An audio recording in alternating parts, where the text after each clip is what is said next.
Потребно е да се подигне свеста кај граѓаните од потребата за вакцинација и јакнење на поединечниот, но и колективниот имунитет, велат здравствените работници. Тие изминатите денови ја одбележаа неделата на имунизација, истакнувајќи ја потребата од враќање на довербата во вакцинацијата на децата. Според доктор Гудев, овој проблем е поизразен во урбаните средини.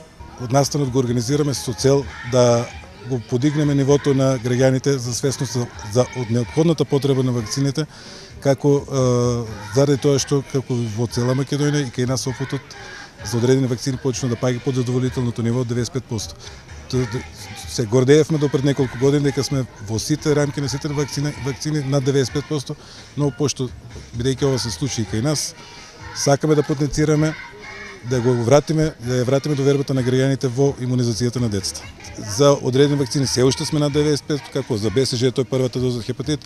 Многу е битно дека е опаднат процентот на ревакцинацијата. Примо вакцинацијата е се уште задоволителна, но ревакцинирањето на децата потврда и затоа се трудиме да ја спроведеме оваа акција.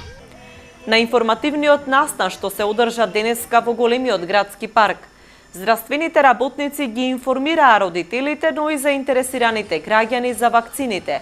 Разговараа со нив за квалитетот на вакцините, но и што всушност представува вакцинацијата. Значи, би сакала да истакнам најпрво и пред се дека вакцинацијата како мерка е една од посебните мерки за заштита од заразни заболувања по законска обврска, значи по член 13 од Закон за заштита од заразни заболувања.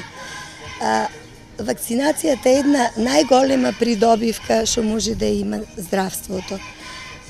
Значи, против одредени заразни заболувања, против кои се врши вакцинација, веќе и не постојат кај нас, веќе се искоренети, но тоа не значи дека ако децата, тоест трае ова антикампања и ако се прошири понатаму, тоа не значи дека и нашиот регион ќе остане изолиран, тоест нема да ни се повторат некои искоренети заразни заболувања.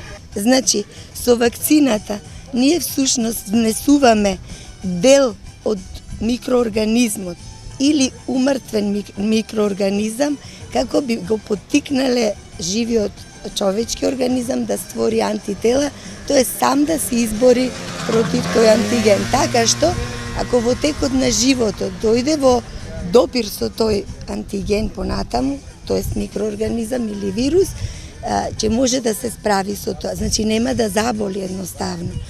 И многу е битно да се нагласи дека ние не само што го заштитуваме индивидуата, што ја заштитуваме од одредени заразни заболувања, туку го зајакнуваме колективниот имунитет.